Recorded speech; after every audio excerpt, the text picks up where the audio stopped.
Okay, thank you everybody, and I'm proud to be joined by my colleagues here. We have had a task force focusing on this issue, and these members and some others are active and proud members of our task force. So look, 27 days ago, every single senator sent Donald Trump a clear and simple message: release the Epstein files.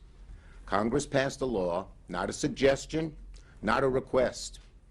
The law requires DOJ to release the files by Friday, December 19th. In 3 days, President Trump has a choice: follow the law and release the files, or break the law and continue to hide the truth from the American people. Let me be blunt. We fully expect Trump, Bondi, and their minions to dodge, delay, or partially release these files. If they release some documents and hide others, the American people will see right through it, and they'll ask the obvious question. We are all asking the obvious question that looms. President Trump, what are you trying to hide? President Trump, what are you trying to hide?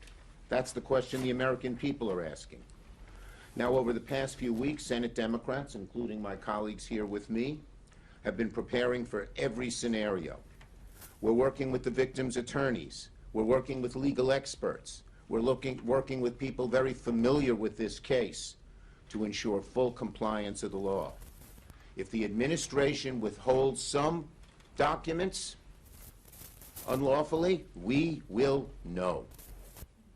If they abuse narrow exemptions to hide the truth, we will know.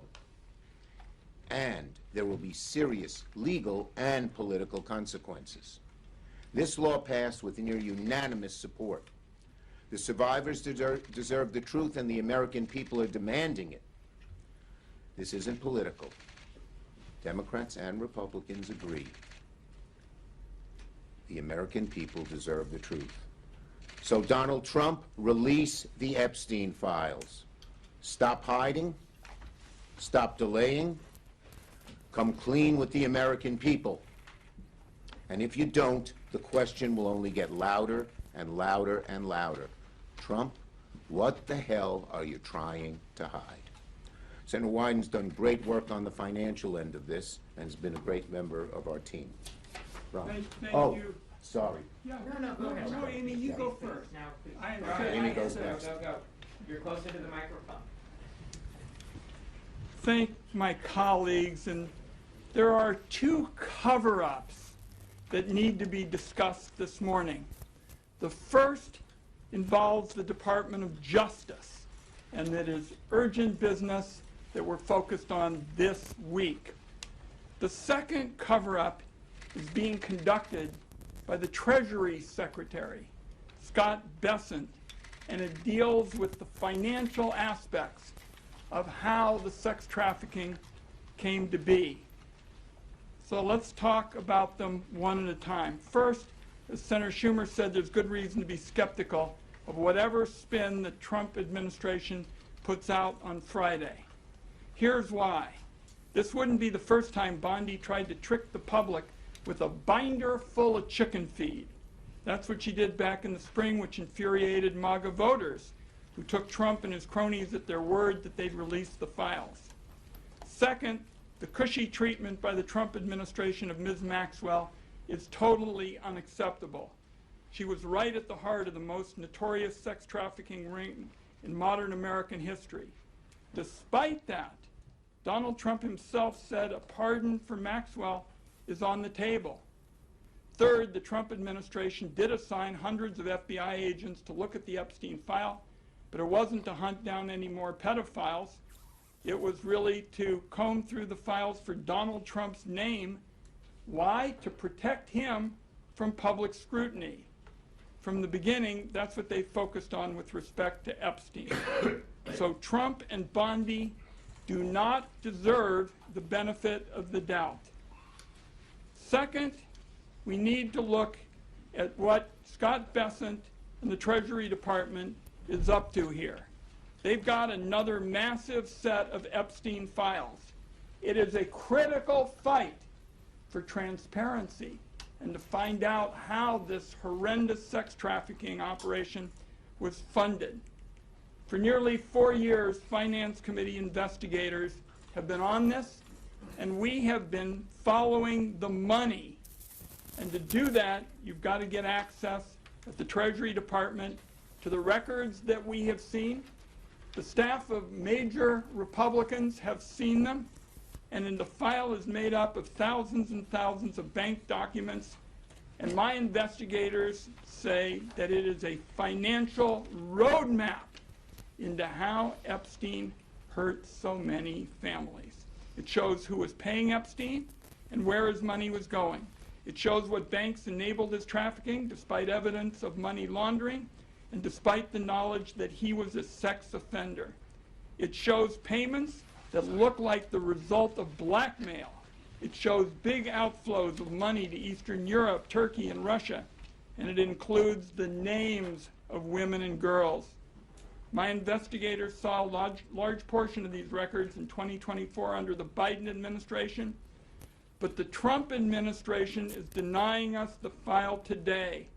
It's important for the American people to find out how all of this was financed, and that means getting our hands on the file to investigate further.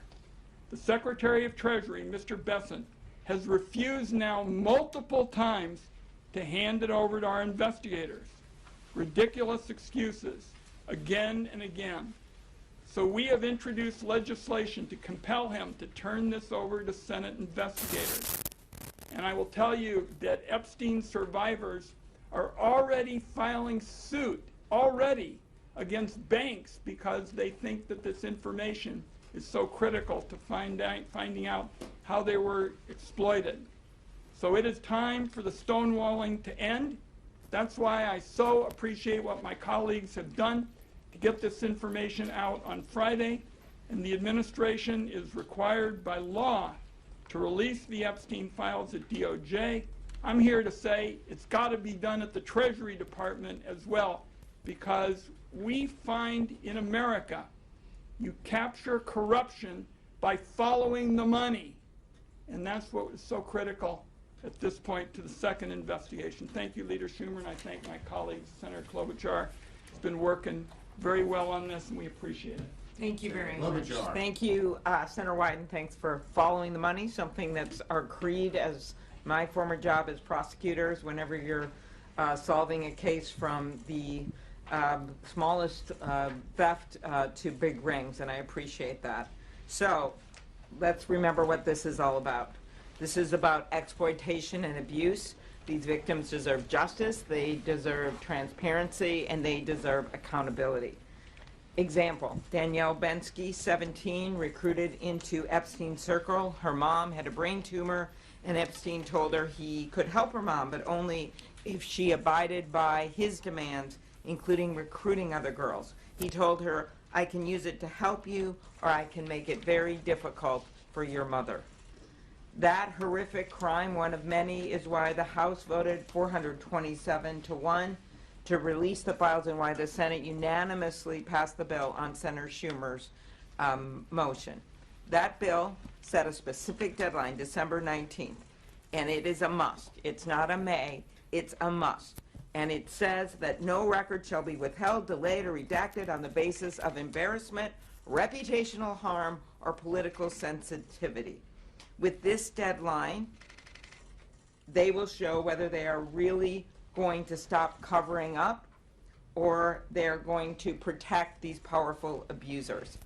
If they redact these files heavily, it will be clear they're hiding something. Because maybe it's because Donald Trump is mentioned 1,500 times. Maybe it's because they want to shield wealthy donors who are implicated in these files. Regardless of the reason, if these files are heavily redacted without justification, Americans will know that they are once again, this administration, siding with the rich and the powerful.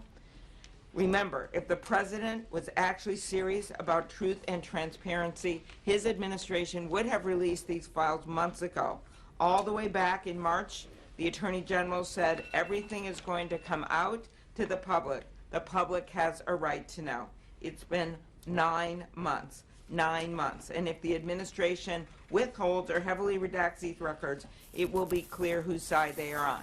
We know the money, follow the money. They haven't released those yet. And then when it comes to this, they literally have the power of the entire Congress telling them, get them out there now.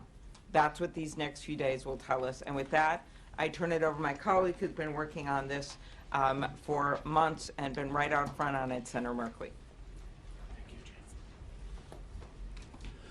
We smell a rat. Why? The president campaigned on releasing the files. Pam Bondi assured everyone the files would be released. Kash Patel said the files will be given to the public. And yet here we are. Not a single bit of these files has been released. And then what happened? Well, we had over in the House bipartisan leadership with Ro Khanna and Thomas Massie and a discharge petition. And as the discharge petition started to reach the critical number required, the House went on 8 weeks of vacation in order to avoid releasing these files. That's never happened in American history. And then we find, as they were coming back, what happened? An announcement that some new investigations were being launched. That was on November 14th. And on the evening of the 18th, Senator Schumer went to the floor, asked for unanimous consent that the bill from the House be deemed passed when it arrived in the Senate, and unanimous consent was secured from all to send this message. And what happened the next day? Pam Bondi gets up and says, we have this new information to justify new investigations. The timing of that's awfully suspicious. So the leaders in the House and the Senate demanded a meeting. We wrote to Pam Bondi, Ro Khanna, Tom Massie, myself,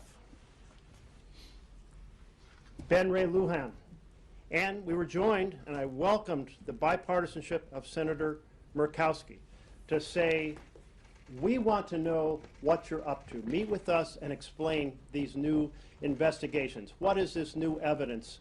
What are you undertaking? And how are you setting forward a plan to make sure all the documents are released on the 30-day notice? We got a response. The response was, we acknowledge receipt of your letter. That's it. So one of the things to watch for is the argument that vast sections had to be redacted in some cases to defend the integrity of some newly invented investigations. One way or another, we anticipate that Trump is going to continue to hide the files that should be released. We must not let it happen. We must not let it happen because we are about accountability for the perpetrators and justice for the victims, and that will not happen unless there is transparency and the documents are released in whole. Thank you. Senator Blumenthal. Yes, thanks to my colleagues, most especially to Senator Schumer for being so steadfast and unyielding. I think we need to recognize why we are here. We are here because of the survivors. Because of the survivors pursuing relentlessly the hideous cause of their victimization, Epstein, but also the rich and powerful people who were Epstein's benefactors and his enablers. The survivors created that public pressure that led to the law forcing release of these documents. Donald Trump must listen to the survivors, and we will know what they are concealing because of the survivors. Your question may be, how do you know that they're hiding stuff? The survivors will give us the knowledge we need to pursue the truth. They have been about the truth from the very start, and their truth has to prevail. Thank you.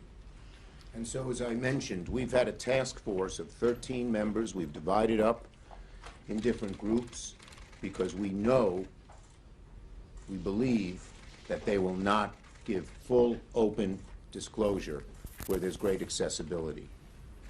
What is Trump hiding? We're going to find out everything that he hides, that he has hidden. Not just not releasing the report, but once he releases the report, what else he is hiding.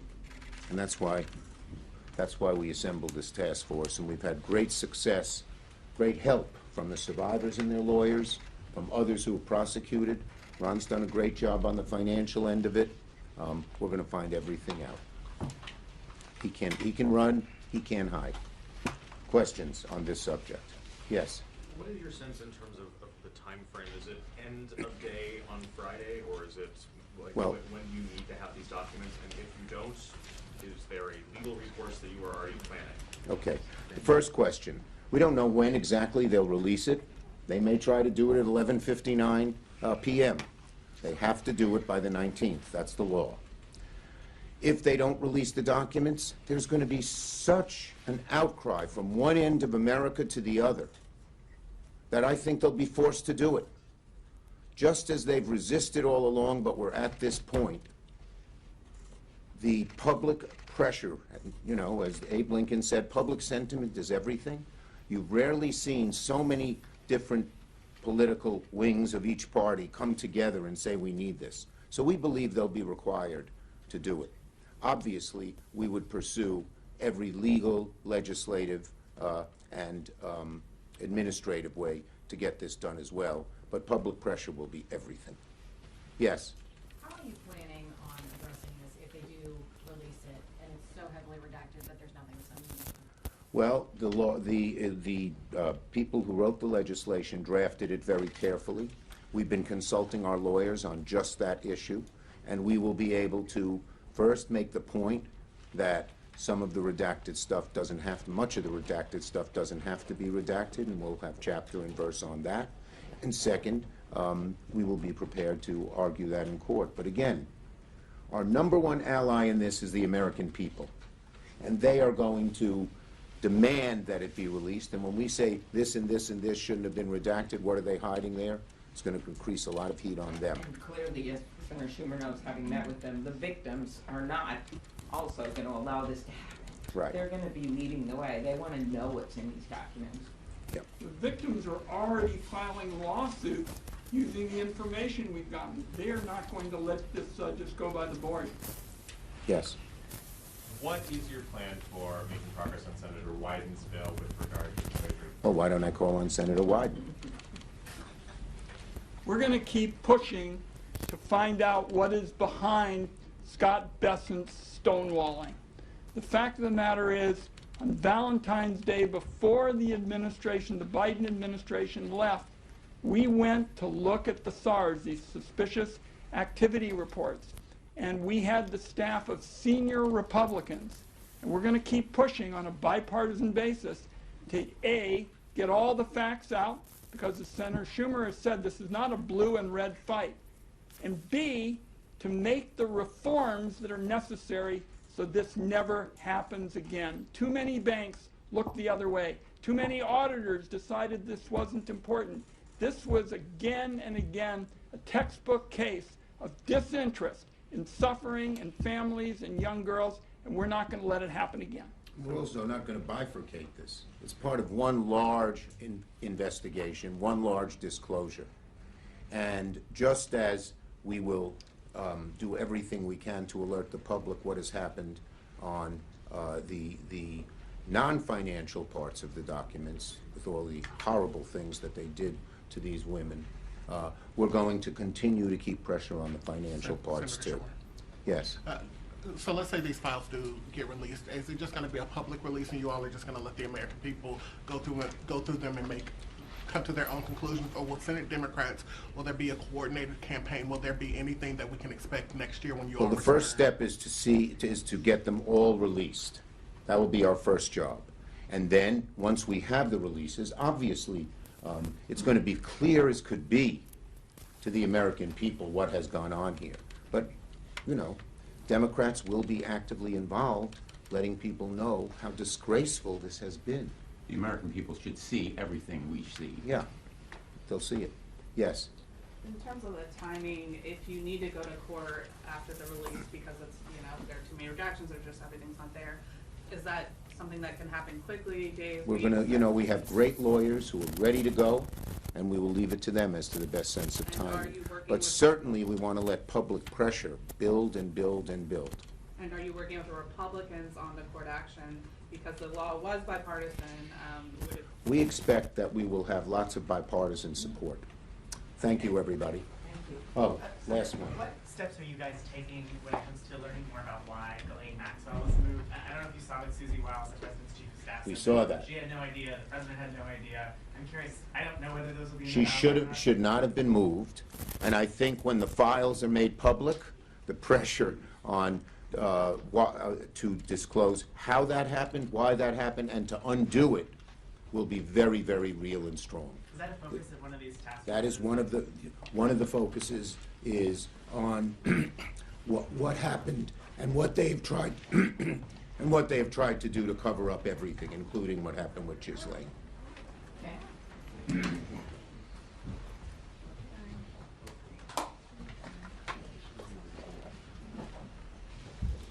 Everybody, you should know we expect to have some more information tomorrow on an additional piece of how outrageous the financial abuse is.